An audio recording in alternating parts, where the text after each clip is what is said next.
అధికారంలోకి వచ్చిన వెంటనే నిరుద్యోగులకు నెలకు 3,000 రూపాయల నిరుద్యోగ భృతి అన్నారు. వెన్నుపోటు పొడిచారు. 20 లక్షల ఉద్యోగాలన్నారు. 23 లక్షల కోట్ల ఉద్యోగాలు ఇచ్చేశామని కళ్ళార్పకుండా అబద్ధాలు చెప్పి మళ్ళీ అదే వెన్నుపోటు రిపీట్ చేశారు. 16,000 ఉద్యోగాలతో మెగా డిఎస్సి అని చెప్పి దాన్ని దగా డిఎస్సిగా మార్చి మెగా స్కామ్కు తెరలేపి ఇంకోసారి వెన్నుపోటు పొడిచారు. అటు జగన్ హయాంలో ఆర్టీసీని ప్రభుత్వంలో విలీనం చేసి 50,000 మంది కార్మికులకు ఉద్యోగ భద్రత కల్పిస్తే అదే ఆర్టీసీని ప్రైవేటు పరం చేసేందుకు ప్లాన్ చేసి ఆ 50,000 మంది కార్మికుల జీవితాలను ప్రశ్నార్థకం చేసి ఇంకో వెన్నుపోటుకు రంగం సిద్ధం చేశారు.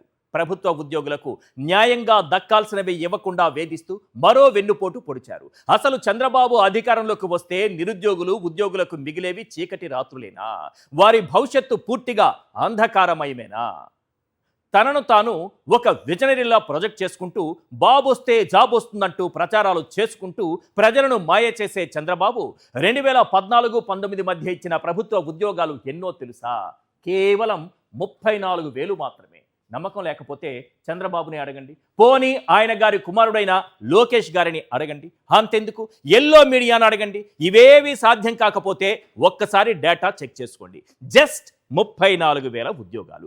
దీనికే జాబు రావాలంటే బాబు రావాలని ఎల్లో డప్పు. ఇక జగన్ ఇచ్చిన ఉద్యోగాల విలువ గురించి మాట్లాడుకుంటే సచివాలయ వ్యవస్థను తీసుకొచ్చి ఒకే ఒక్క నోటిఫికేషన్తో 1,36,000 ఉద్యోగాలు సృష్టించారు. అవును, ఒకే ఒక్క నోటిఫికేషన్తో 1,36,000 శాశ్వత ఉద్యోగాలు కల్పించిన చరిత్ర జగన్ది. ఇందులో అవకతవకలకు, లోపాలకు, లోటుపాట్లకు, అవినీతికి ఎక్కడా తావు లేకుండా ఆ పోస్టులను భర్తీ చేశారు. తప్పుడు ప్రచారాలకు కేర్ ఆఫ్ అడ్రస్ అయిన టీడీపీ కూడా ఈ భర్తీ ప్రక్రియపై కనీసం నోరు మెదపలేకపోయింది. అంత పారదర్శకంగా ఈ పోస్టులను భర్తీ చేశారు. ఉద్యోగాల కల్పనలో పారదర్శకత గురించి మాట్లాడాలంటే ఇదొక్కటే కాదు, చాలా ఎగ్జాంపుల్స్ ఉన్నాయి. ఆర్టీసీని ప్రభుత్వంలో విలీనం చేసి 52,000 మందిని ప్రభుత్వ ఉద్యోగులుగా మార్చారు. ఇవి కాకుండా ఇతర శాఖలలో ఇచ్చిన ఉద్యోగాలు అన్నీ కలిపితే మొత్తం 2,14,000 ప్రభుత్వ ఉద్యోగాలు.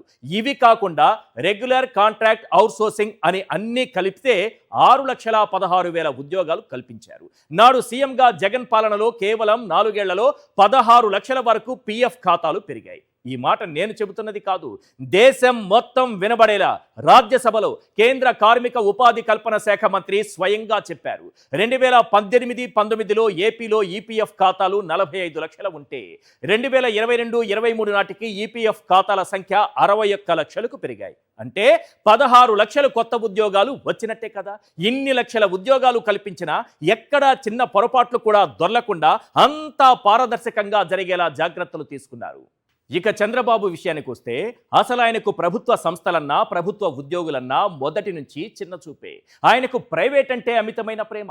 ఈ విషయాన్ని మనసులో మాట అన్న పుస్తకంలో ఆయనే స్వయంగా రాసుకున్నారు. ఎన్నికల్లో మాత్రం వారి ఓట్ల కోసం నిరుద్యోగులు ప్రభుత్వ ఉద్యోగులపై సవతి ప్రేమ చూపిస్తుంటారు.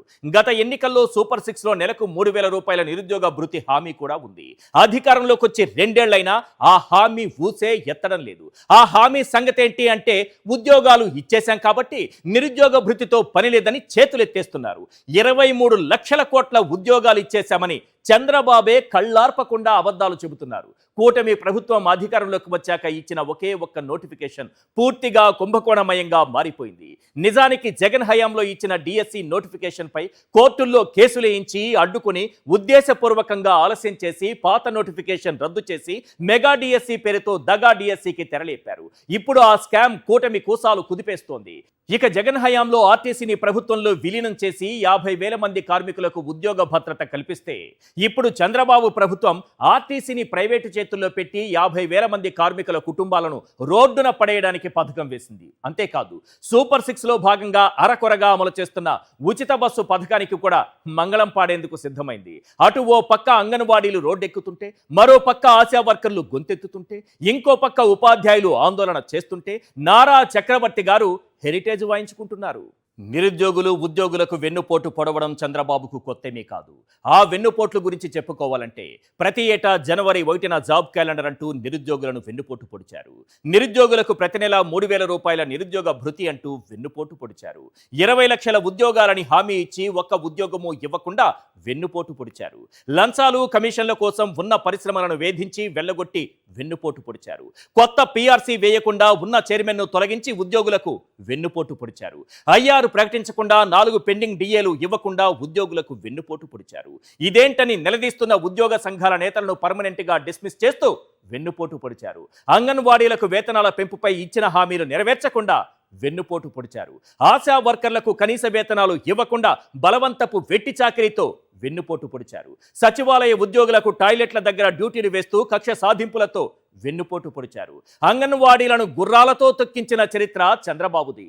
అలాంటి చంద్రబాబు నిరుద్యోగులు ఉద్యోగులకు మంచి చేస్తారనుకుంటే అది మన అమాయకత్వమే అవుతుంది. చంద్రబాబు మోసాలు మనకు నేర్పిస్తున్న నీతి పాఠం ఏంటో తెలుసా? నిజమన్నది నీతిగా ఒంటరవుతుంది. అబద్ధం నమ్మిస్తూ నటిస్తూ దగ్గరై మోసం చేస్తుంది. ఇది మాత్రం గన్ షాట్.